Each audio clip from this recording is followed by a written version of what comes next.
സാമൂഹ്യ സുരക്ഷാ പെൻഷൻ വിതരണത്തെ ചൊല്ലി വെള്ളാങ്കല്ലൂരിൽ രാഷ്ട്രീയ വിവാദം. പെൻഷൻ സർക്കാർ നൽകുന്നതാണെന്നും CPM-ന്റെ വകയല്ലെന്നും ആരോപിച്ച് വെള്ളാങ്കല്ലൂർ കോൺഗ്രസ് മണ്ഡലം കമ്മിറ്റി രംഗത്ത്. വാർഡ് മെമ്പറുടെ നിർദ്ദേശപ്രകാരം വയോജനങ്ങളെ CPM പ്രവർത്തകരുടെ വീടുകളിലേക്ക് വിളിച്ചുവരുത്തിയെന്നാണ് കോൺഗ്രസിന്റെ ആരോപണം.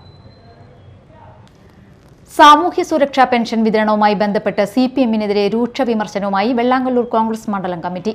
പെൻഷൻ നൽകുന്നത് സർക്കാരാണെന്നും CPM-ന്റെ വകയല്ലെന്നും കോൺഗ്രസ് പുറത്തിറക്കിയ വാർത്താക്കുറിപ്പിൽ ആരോപിച്ചു.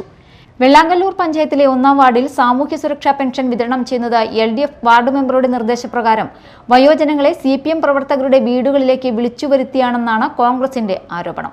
പെൻഷൻ വിതരണം ബാങ്ക് വഴിയാക്കുന്നതിനെതിരെ കഴിഞ്ഞ ദിവസം സമരം നടത്തിയ CPM നേതൃത്വം നൽകുന്ന വെള്ളാങ്കല്ലൂർ സർവീസ് സഹകരണ ബാങ്കാണ് വയോജനങ്ങളെ അപമാനിക്കുന്ന നടപടിക്ക് നേതൃത്വം നൽകിയതെന്നും കോൺഗ്രസ് ആരോപിച്ചു.